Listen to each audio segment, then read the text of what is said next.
Katakan haleluya. Katakan Yesus dahsyat. Lebih keras katakan Yesus dahsyat. Mari perkataan bersama saya dengan keras. Tahun 2023. Tahun bangkit. Jadi pemenang. Katakan dengan iman, saya percaya. Perkenanan Tuhan pasti terjadi atasku. Lebih keras katakan saya percaya.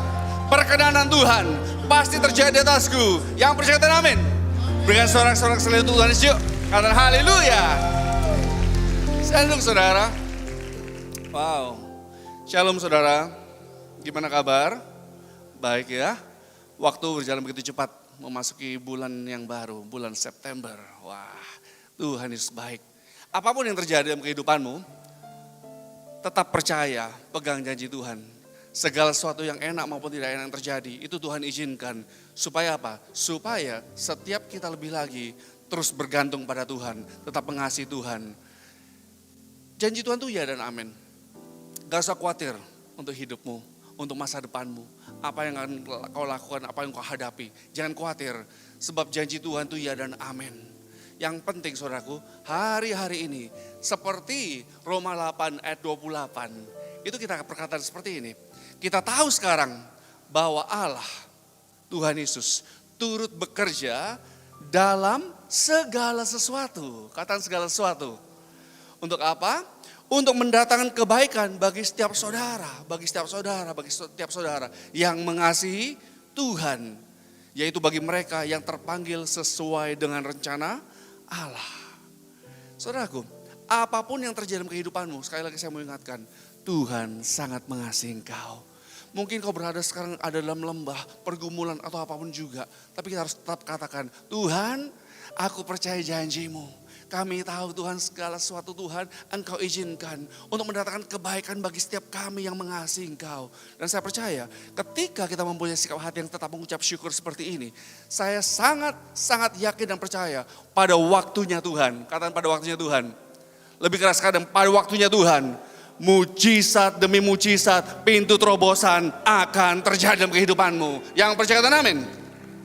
Nah saudaraku, tanggal 15 September ini, setelah matahari terbenam, bangsa Israel memasuki tahun yang baru, tahun 5784.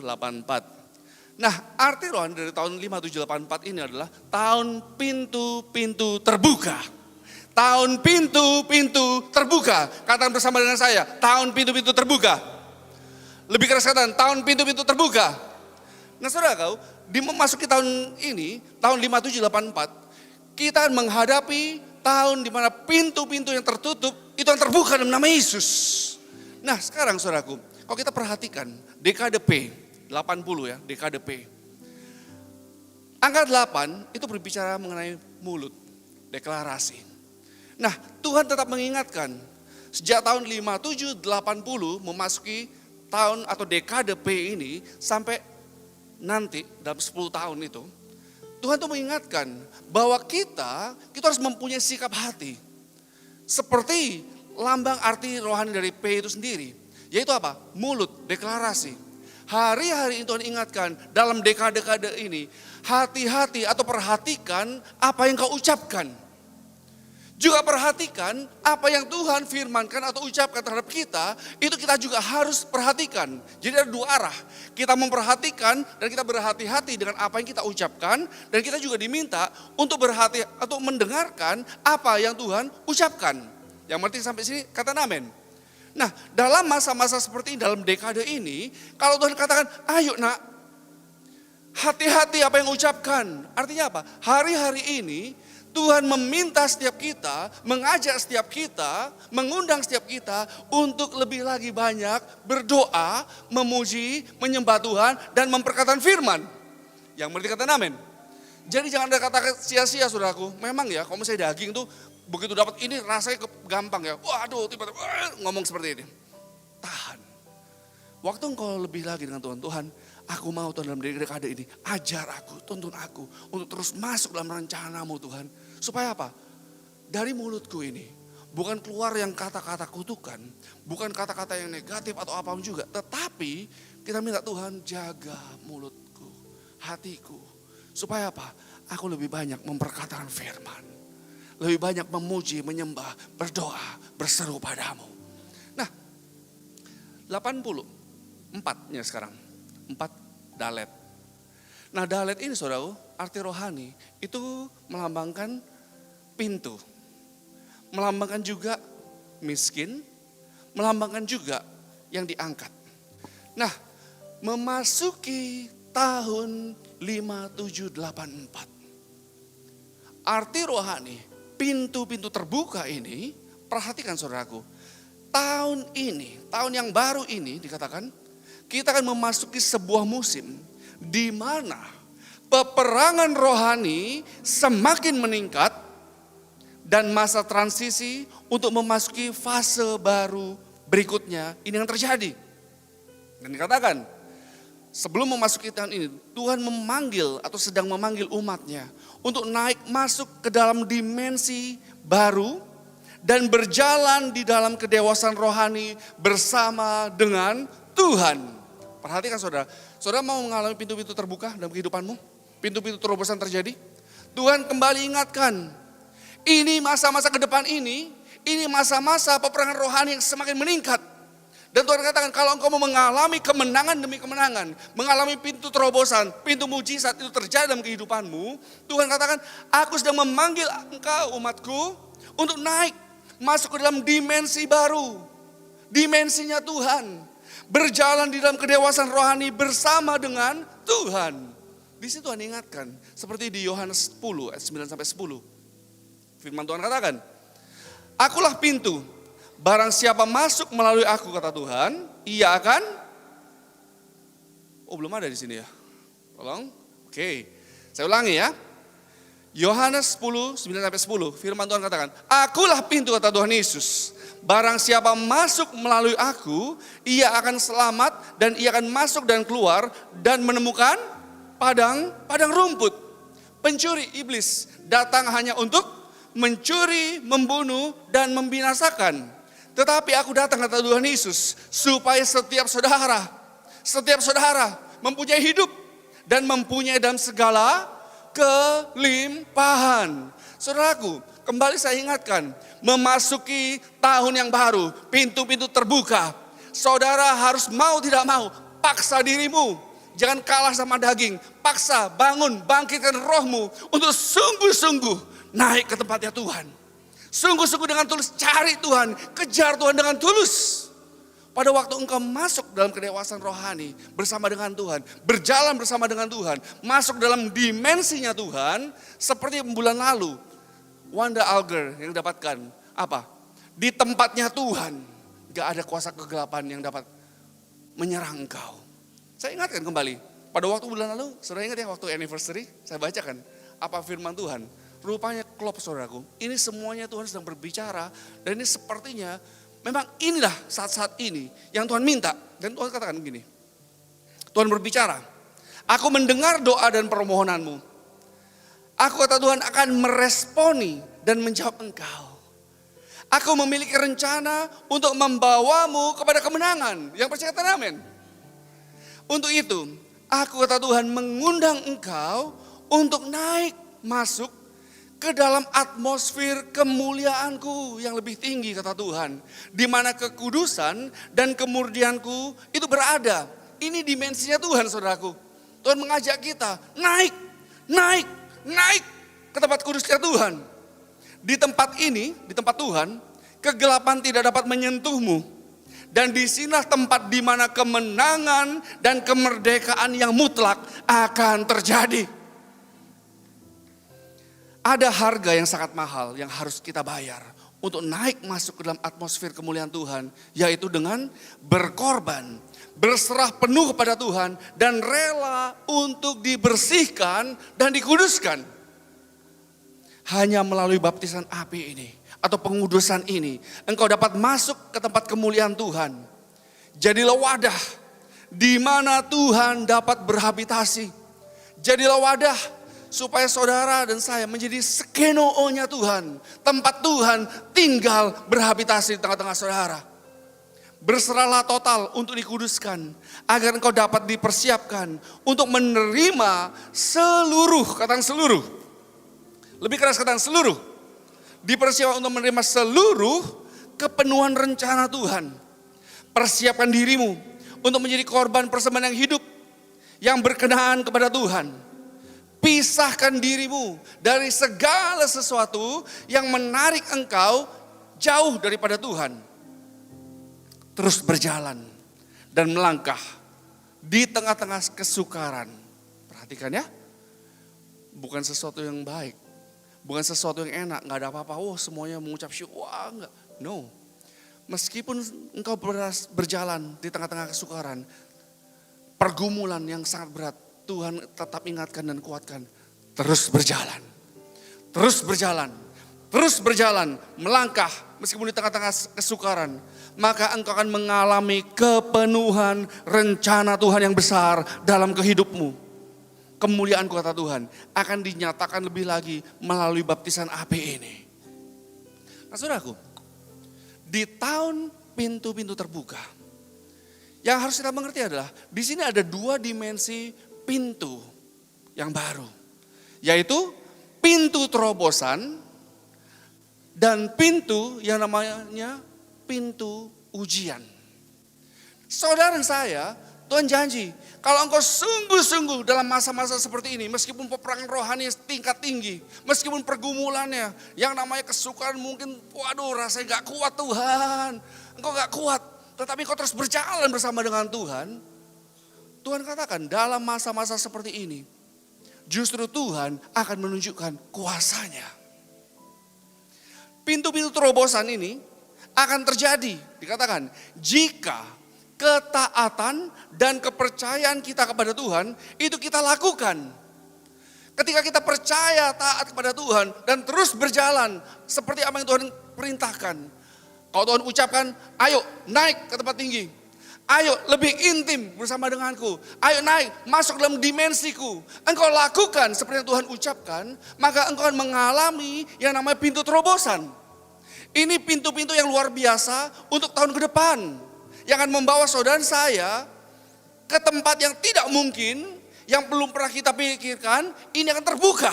Seperti 1 Korintus 2 ayat 9, apa yang belum pernah kau lihat dengan mata, belum pernah kau dengar dengan telinga, belum pernah timbul dalam hatimu, itu semuanya, katakan sekali lagi, semuanya disediakan bagi setiap orang yang mengasihi Tuhan. Siapa yang mengasihi Tuhan? Artinya apa? Janji Tuhan ya dan amin. Apapun yang terjadi, Tuhan akan bukakan pintu-pintu mujizat dalam kehidupanmu. Yang percaya katakan amin. Sebaliknya saudaraku, di situ juga dikatakan ada pintu dimensi yang lain, yaitu pintu ujian atau testing. Ini masa sekarang ini ke depan saudaraku, memasuki tahun yang baru, tahun pintu terbuka ini. Ini hati-hati kita. Ini Tuhan sudah warning. Ini Tuhan sudah warning bahwa dikatakan ini merupakan juga suatu masa di mana Tuhan sedang memisahkan antara lalang dan gandum. Tuhan sedang memisahkan antara orang yang mau sungguh-sungguh dengan Tuhan atau tulus mengasihi Tuhan dan yang main-main atau yang tidak.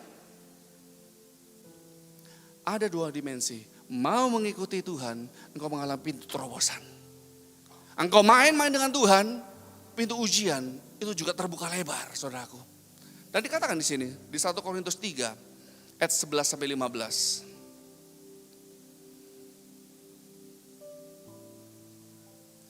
Dalam masa-masa ujian seperti ini, Tuhan sedang memisahkan antara lalang dan gandum. Orang yang sungguh-sungguh mengasihi Tuhan dengan tulus murni dan yang tidak. Ini dasar dari sini, saudaraku. 1 Korintus 3, 11-15. Firman Tuhan katakan, karena tidak ada seorang pun yang dapat meletakkan dasar lain daripada dasar yang telah diletakkan, yaitu Yesus Kristus. Entahkah orang membangun di atas dasar ini dengan emas, perak, batu permata, kayu, rumput kering, atau jerami.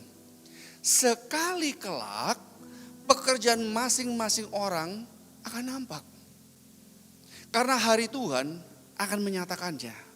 Sebab ia akan nampak dengan api, baptisan api, pemurnian, pengudusan. Dan dikatakan, dan bagaimana pekerjaan masing-masing orang akan diuji oleh api itu.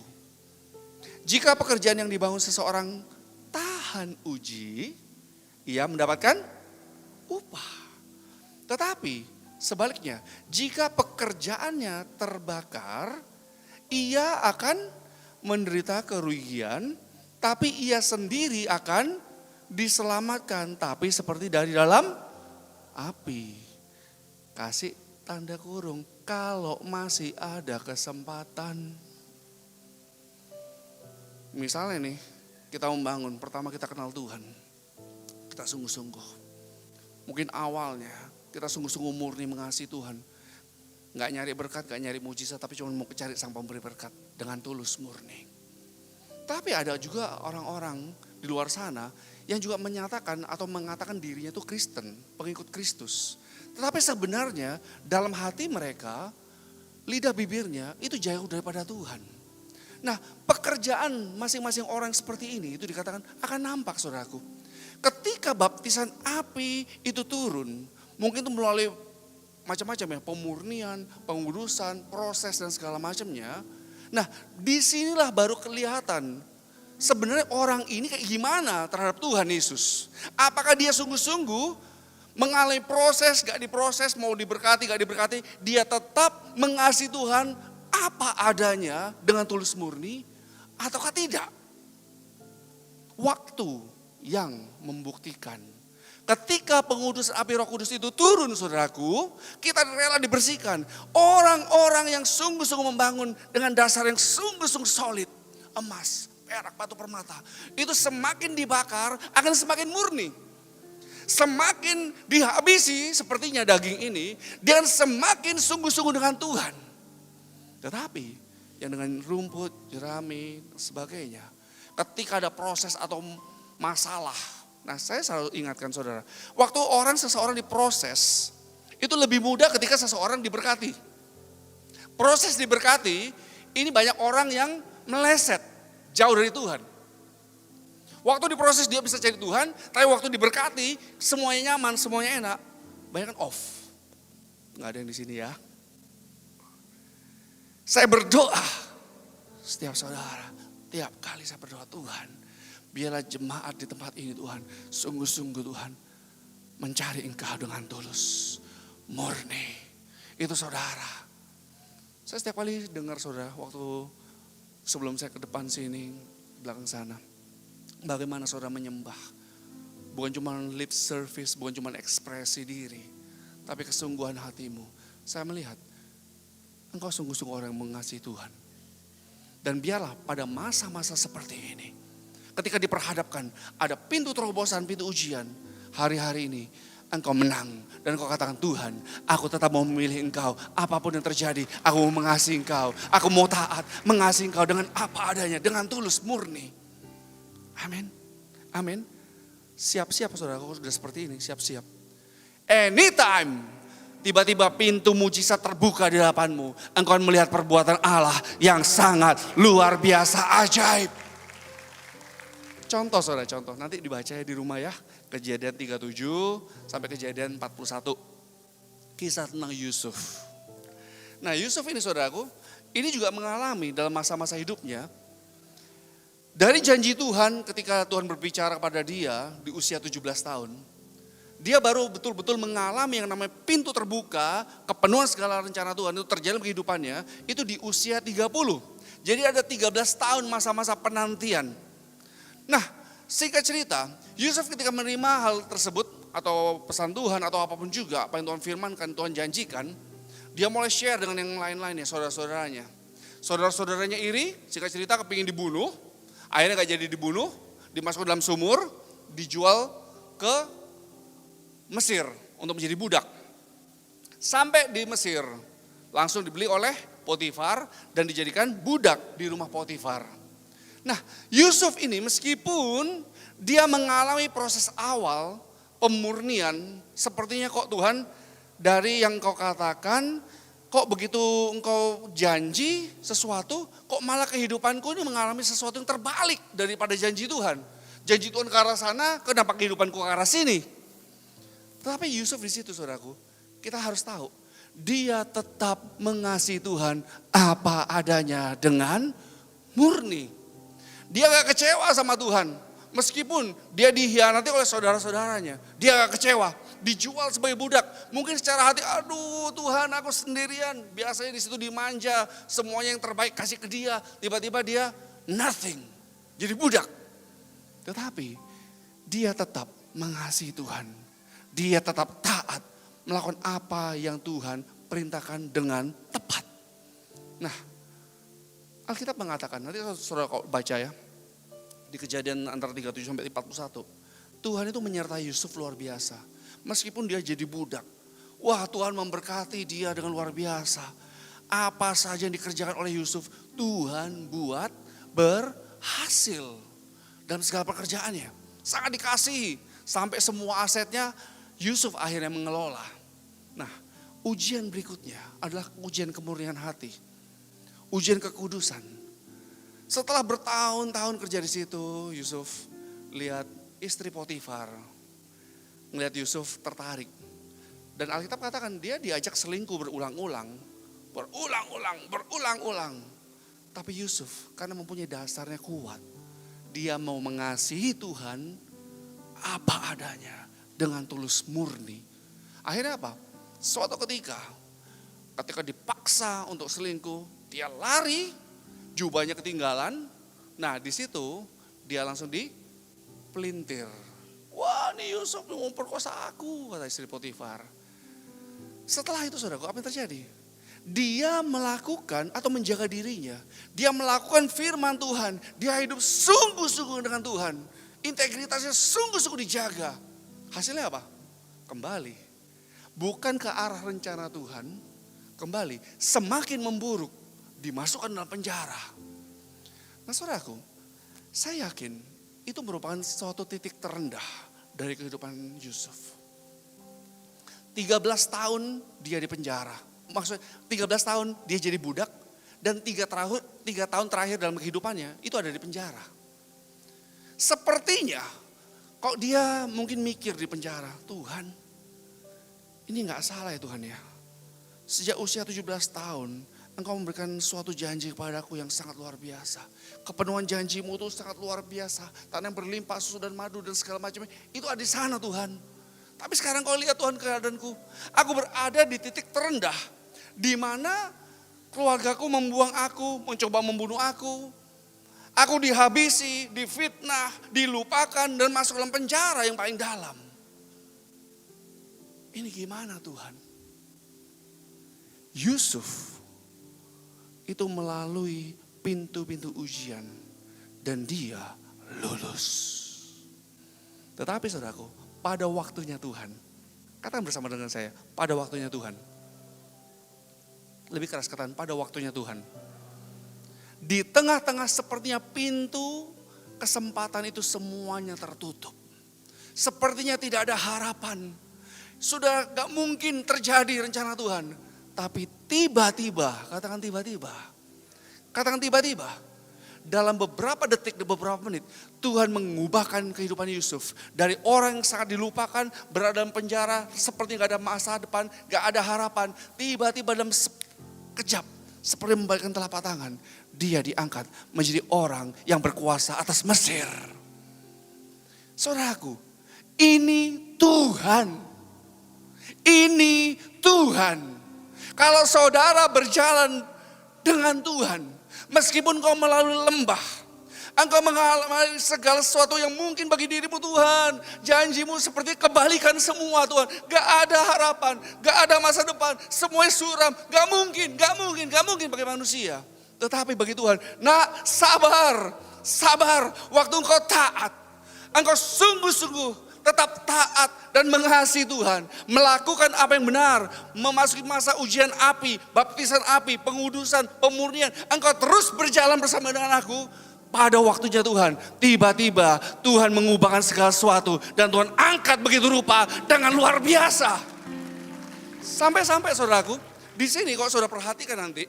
Sampai-sampai di Kejadian 41 ayat 39 sampai 40. Di Kejadian 41 ayat 39 sampai 40, ini sampai-sampai Firaun sendiri kata begini. Kata Firaun kepada Yusuf, oleh karena Allah, perhatikan, oleh karena Tuhan, bukan karena dia, bukan karena Yusuf, Tapi karena Tuhan telah memberitahukan semuanya ini kepadamu, tidaklah ada orang yang demikian berakal budi dan bijaksana seperti engkau. Ini bukan manusia, ini campur tangan Tuhan, ini supranatural saudaraku. Dan dikatakan, engkau Yusuf menjadi kuasa atas istanaku dan kepada perintahmu seluruh rakyatku akan taat. Hanya tahta ini kelebihanku daripadamu. Kalau Tuhan angkat seseorang, itu gak main-main saudaraku. Kalau Tuhan mau angkat seseorang, itu gak main-main. Iblis sekitarnya coba menutup. Gak ada seorang pun. Kalau Tuhan sudah membuka pintu-pintu terobosan, pintu-pintu mujizat. Iblis, orang-orang menjahati engkau untuk coba menutup itu tidak akan terjadi. Justru Tuhan akan terus angkat lebih lagi. Tuhan percayakan lebih lagi. Sampai kemuliaan Tuhan itu dinyatakan, nama Tuhan ditinggikan. Sekarang bagian kita, apa yang harus kita lakukan? Kita tadi lihat apa yang Yusuf lakukan. Bagi kita saat ini saudaraku, dalam mempersiapkan diri untuk memasuki tahun yang baru, tahun pintu-pintu yang terbuka ini. Ada 3 hal yang harus kita lakukan. Seperti dari arti kata 4 atau dalet itu saudaraku. Engkau mengalami pintu terobosan. Yang pertama, engkau juga harus mau menjadi miskin di hadapan Tuhan. Miskin di hadapan Tuhan di sini saudaraku. Seperti Matius 5 ayat 2-3 firman Tuhan katakan. Di Matius 5 ayat 2-3 firman Tuhan katakan, maka Yesus pun mulai berbicara dan mengajar mereka katanya, berbahagialah orang yang apa? Orang yang miskin di hadapan Allah. Karena merekalah yang empunya kerajaan surga. Miskin di hadapan Allah. Ini berbicara mengenai radical humility. Kerendahan hati yang total di hadapan Tuhan. Yang menyatakan apa? Yang menyatakan kita ini berjalan dalam kerendahan hati yang tulus. Kita menyatakan kepada Tuhan ya, tulus. Bukan lips service only, tapi tulus. Kita berjalan dalam kerendahan hati, kita menyatakan dengan tulus bahwa kita ini gak bisa memiliki apa-apa. Kita gak bisa melakukan apa-apa tanpa Tuhan. Ini penting. Sampai detik hari ini saya selalu berbicara pada saudara. Kalau setiap anniversary saya selalu ingatkan. Sikap hati yang sama seperti waktu kita ditanam pertama kali 19 Agustus 2007 di tempat ini saudaraku. Sikap hati yang sama itu masih tetap saya miliki sampai detik hari ini. Saya cuma ngomong Tuhan, I am nothing. Nol besar Tuhan, tanpa Engkau, aku gak bisa apa-apa. Ini jemaatmu, ini gerejamu. Aku gak ngerti, aku gak bisa apa-apa tanpa Engkau. Aku gak memiliki apa-apa Tuhan tanpa Engkau. Kalau bukan karena Tuhan, gak seperti ini. Nah, sikap hati yang seperti ini, itu harus kita miliki terus menerus. Gak ada sedikit pun yang kita dapat sombongan di hadapan Tuhan. Tuhan tuh begitu dahsyat, begitu luar biasa, begitu besar. Yang menciptakan segala sesuatunya. Sorga, bumi, segala sesuatunya. Dia punya, dia ciptakan. Dia sungguh besar, luar biasa. Kalau kita sebagai manusia yang cuma seperti debu tanah, butiran debu tanah yang gak kelihatan. Kok bisa di dalam galaksi, saudara, gak usah galaksi di sini aja debu tanah yang satu butir kita gak kelihatan. Apalagi di compare semua dengan galaksi. Gak ada apa-apanya. Gak ada yang bisa disombongin. Kadang orang baru diangkat dikit jadi sombong. Tuhan paling benci seperti itu. Tetapi kunci yang pertama, kalau engkau mau mengalami pintu terbuka, harus memiliki hati yang seperti ini. Miskin di hadapan Tuhan. Radical humility. Tanpa Tuhan, aku gak punya apa-apa. Tanpa Tuhan, aku gak bisa apa-apa. Itu semua karena hanya Tuhan, kemurahan Tuhan. Amin. Amin. Amin. Yang kedua, sikap hati yang harus kita lakukan adalah memiliki ketaatan penuh kepada Tuhan. Total obedience. Sama seperti Yusuf. Memiliki ketaatan yang penuh kepada Tuhan. total obedience. Saudara kau perhatikan pesan Tuhan untuk tahun-tahun ke depan ini. Beberapa bulan lalu, yang Tuhan minta untuk kita lakukan adalah simplicity. Simplicity adalah apa? Ini Tuhan perintahkan, taruh Tuhan, tempatkan Tuhan menjadi yang terutama dan yang paling prioritas utama dalam kehidupan kita. Itu simplicity. Total obedience, ketaatan yang Tuhan minta hari-hari ini adalah, Tuhan minta saudara saya dalam masa-masa seperti ini, lebih lagi taruh Tuhan Yesus paling utama dalam kehidupanmu, lebih dari yang lain. Yang mau katakan amin? Yang kedua, yang Tuhan mau pesankan, kita harus memiliki kasih mula-mula. Unconditional love. Mengasihi Tuhan apa adanya. Gak karena berkat, gak karena mujizat, atau mencari mujizat karena diberkati. Gak ada. Mau diproses, diberkati, mau apapun juga, tetap mengasihi Tuhan dengan tulus. Seperti Yusuf juga demikian. Proses demi proses. Arah berlawanan seperti janji Tuhan. Tapi dia tetap mengasihi Tuhan dengan tulus. Memiliki kasih mula-mula. Sekali Yesus, tetap Yesus. Sekali Yesus, tetap Yesus. Apapun itu, tetap mengasihi Tuhan. Amin. Amin. Dan hidup sesuai dengan firman Tuhan. Ini yang Tuhan tuntut dari kita. Dan yang terakhir, yang ketiga. Dalam masa-masa persiapan seperti ini. Yang harus kita lakukan, selain kita tadi harus menjadi miskin di hadapan Tuhan. Taat penuh kepada Tuhan atau total obedience. Kita harus tetap memiliki kepercayaan dan pengharapan yang tidak tergoyahkan kepada Tuhan. Yang mau katakan amin? Yang mau katakan amin? Keadaanmu mungkin masuk dalam lembah, mungkin dalam proses yang sangat buruk atau paling buruk dalam kehidupanmu, mungkin berada di paling dasar sekalipun. Tetap percaya, tetap setia, mengasihi Tuhan. Yang mau katakan amin? Pegang saudaraku, jangan khawatir. Tahun ini akan menjadi tahun yang sangat luar biasa untuk engkau. Lakukan bagian kita, Tuhan akan lakukan bagiannya. Engkau akan melihat perbuatan Allah yang ajaib akan terjadi. Pintu-pintu mujizat, apa yang belum pernah kau lihat, belum pernah kau dengar, belum pernah timbul dalam hatimu. Itu Tuhan akan buka. Yang percaya katakan amin? Yang percaya katakan amin? Yuk, turun kepala.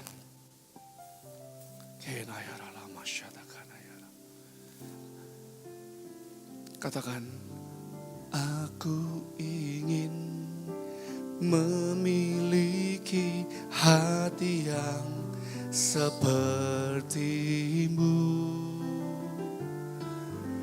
Aku rindu mengasihi seperti kau mengasihiku.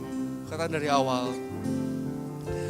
Aku ingin memiliki hati yang seperti-Mu. Aku rindu mengasihi seperti Kau mengasihiku.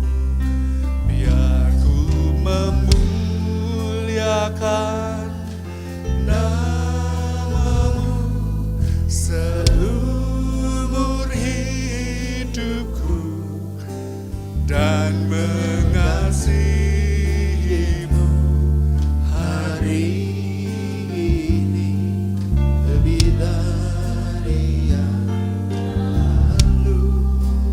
Aku menyerahkan hatiku sepanjang hayatku. Yesus, ku cinta selamanya. Saya undang setiap sahabat balik berdiri yuk. Katakan, aku ingin memiliki hati yang seperti-Mu. Aku rindu mengasihi seperti Kau mengasihi. Katakan biar mulutku Tuhan, biar ku memuliakan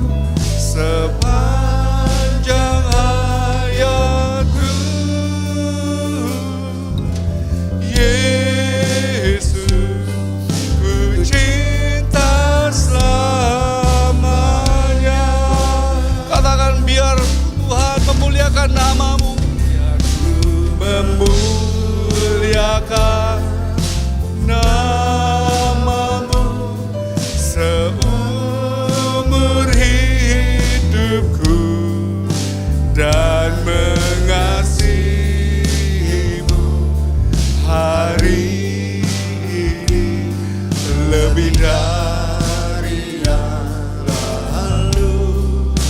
Biar ku menyenangkan hatimu sepanjang hayatku.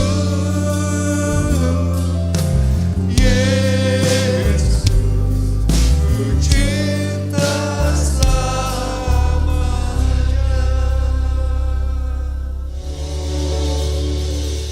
Terus bekerjalah Tuhan di tengah-tengah umat-Mu. Terus tuntun setiap langkah kami.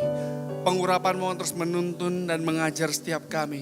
Biar kami hari-hari sungguh-sungguh melakukan Tuhan kehendak-Mu pada zaman ini. Kami sungguh-sungguh Tuhan menangkap isi hati dan pikiran-Mu. Dan kami akan lebih lagi Tuhan sungguh-sungguh mengasihi Engkau. Hamba berdoa untuk setiap individu, setiap keluarga yang ada.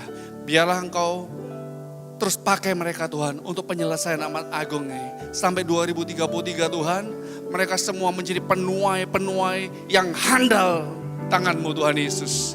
Hamba berdoa pengurapan-Mu terus memenuhi mereka. Pakai lebih lagi Tuhan di marketplace yang ada. Engkau memakai mereka menjadi penuai-penuai yang handal. Pengurapan-Mu memenuhi mereka. Terima kasih Bapa, terima kasih Yesus. Kami serahkan Tuhan kehidupan kami dalam tangan-Mu. Kota kami, gereja-Mu ini Tuhan, keluarga kami, masa depan kami dalam tangan-Mu. Engkau ambil alih segala sesuatunya. Untuk tahun depan pilpres, pilek semua Tuhan, Engkau ambil alih. Pemimpin yang takut akan Tuhan, nasionalis, tolerans, Pancasilais, Engkau pilih untuk kami. Kami juga berdoa untuk empower everyone, empower 21, everyone 2024. 3 sampai 5 Juli di SICC, 6 di GBK. Tuhan, Engkau yang kirimkan jiwa-jiwa. Engkau yang melawat Tuhan Yesus. Engkau yang melawat Tuhan. Biarlah ini menjadi kegerakan bagi Indonesia dan bangsa-bangsa. Biarlah lawatan Tuhan yang terbesar, pencurahan Roh Kudus yang terbesar terakhir terjadi atas bangsa ini. Terima kasih Bapa. Serahkan semua dalam tangan-Mu Tuhan. Dalam nama Yesus. Sekali lagi percayakan amin.